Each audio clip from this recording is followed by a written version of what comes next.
So apparently, randomly, both Vivek Ramaswamy and Pete Buttigieg, who some of us have sort of compared them politically as like Vivek being like the Republican Pete for a variety of reasons, apparently they were both at the same hardball college tour event in 2004 and got selected to ask questions when they were, you know, in college or just out of college or whatever.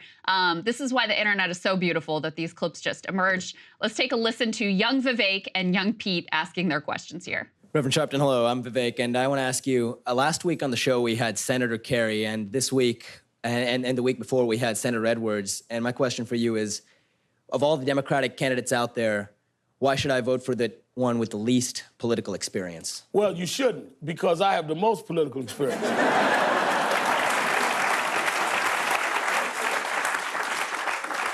I got involved in the political movement when I was 12 years old. And I've been involved in social policy for the last 30 years. So don't confuse people that have a job with political experience. Whoever... Congressman, why are you the only presidential candidate not attending tomorrow's youth-oriented Rock the Vote forum? And do you think young people's votes matter in your campaign?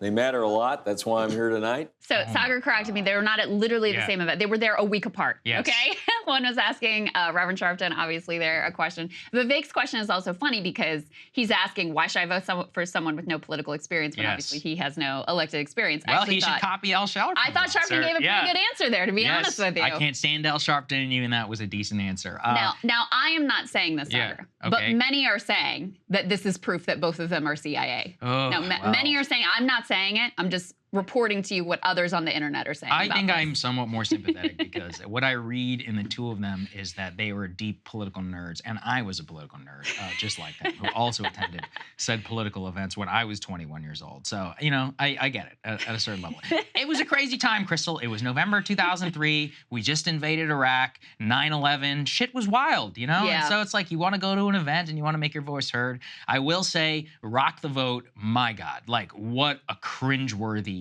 effort in order to get young people to vote. Do you remember that entire thing? Of course I remember it, yeah. Oh, it was horrible. That's up there with like the DARE campaign and stuff that should have remained in the 2000s. I have an affection for it, a nostalgic affection for it. There's like West Wing episodes about how like rock the vote, like that's how you, anyway, there's so much more to say about that, Rock the Vote. As a former Rock the Vote t-shirt owner, I should know. I don't know exactly where that went. Probably should have died. The point is, I think with these two, is that you can see deep political ambition, interest, and all that very, very early on in their careers. And I think, you know, that's probably one of the fairest critiques that always was of Pete Buttigieg, of Ramaswamy, and others, is that people find those who are so politically ambitious at such an early age honestly repellent. I mean, I went to George Washington University. Everybody like that. Everybody there was like that, including me. Going back and looking back at myself, you know, you got to be honest. You have to be self-reflective, kind of about who you are and where you fall. And it's one of those where most people don't want it. Most people do not want a politician to be the guy who wanted to be student council vice president when they were like 14 years old. And it's just very clear. True. Like that's what these two guys did. I will say it is kind of interesting, the two paths that they took, because Ramaswamy eventually not only went to law school, but became a biotech entrepreneur and is a near billionaire, where Buttigieg took the much more like traditional path of the PMC, served in Afghanistan, you know, like went over there for like 6 Navy reserves, like all that other stuff.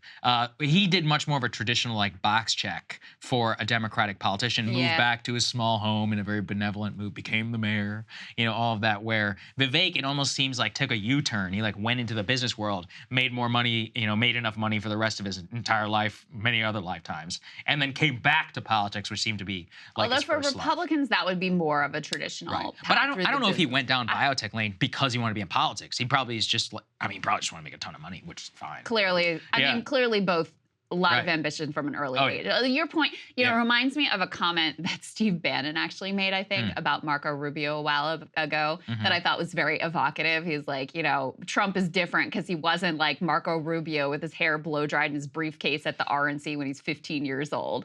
And that's kind of the vibe you get from both of these guys at the event. It is also interesting to chart their like political trajectory. Pete, by all accounts, when he was young, was actually more of like a Bernie Sanders social democrat. And then because of the path of ambition within the Democratic Party leads you to being just like a dyed-in-the-wool neoliberal, that's where he ends up.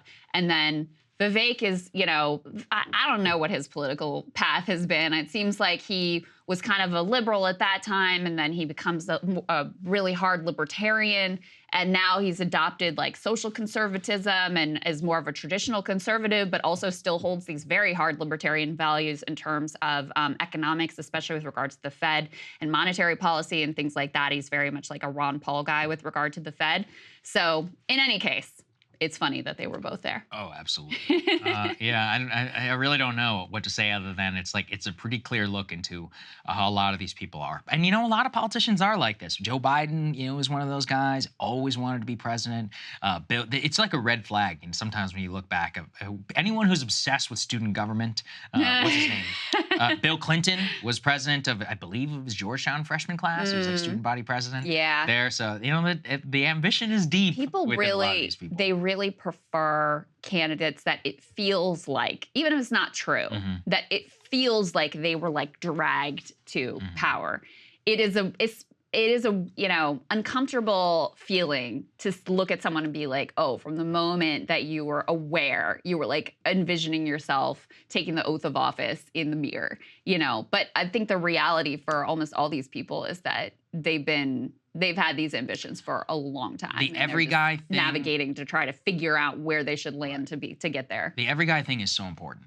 That's one of it was a real, I think about it a lot in terms of the 2004 race where W famously, I'm not sure if he ever won student body president, but I think he was the social chair of his fraternity at Yale. And it was like the social chair versus somebody like Kerry who, look, again, Kerry was like lusting after power from very early on. He was obsessed with the fact that he had the same letters as JFK. Turned himself into a Vietnam anti-war activist. I'm not putting down his service, but he very clearly used it for his political ambition then at the time afterwards whenever he returned. And it's like that, the two contrasts to America, it was very clear people like the social chair vibe. Yeah. They like the I want to have a beer but, vibe. I mean, ironically, George W. Bush was a Bush. Yeah. His family had raised him to try to be president of the United States. It's about affect. But, but the vibes were more like, oh, I'd like to have a beer with you. Even you're the son of this incredibly wealthy, incredibly powerful political family over generations and generations, and you've literally been molded into this little political animal. But because he was able to pull off the everyman vibe, he, Listen, I mean, won Kerry, the beer track vote. It's not like Kerry was came from nothing. It's like he also married into a $500 million Heinz fortune and started wind sailing and taking up. He was obsessed with the idea that he was JFK. And it came to he did not have even close to the gravitas of JFK. But second, it's like when you put that up, especially in the modern political environment, that stuff is not going to work. So my advice to Ramaswamy, Buttigieg, and any future kid who is like me, who's was doing cringeworthy stuff like this, is don't do it. Actually, you really don't want to. If that's something that you have if you have any hope of going forward in politics. My advice would be it's okay to do it, but have some core of principles and values and ideology that you actually, because that's also comes through. If I think about Kamala, where she was changing messaging depending on the seasons, trying to have a brainstorming strategy session about what her core values are. That comes off where it's one thing to have ambition. Listen, we all have ambitions in different directions, whatever. It's another thing that your only ambition is about your ambition. It's not about doing anything. It's not about a greater good. It's not about any sort of value you want to put forward in the world. People can really see that, and it irks them. Hey guys, if you like that video, go to breakingpoints.com, become a premium subscriber, and help us build the best independent media organization on the planet. That's right. We're subscriber funded. We're building something new. We want to replace these failing mainstream media organizations. So again, to subscribe, it's breakingpoints.com.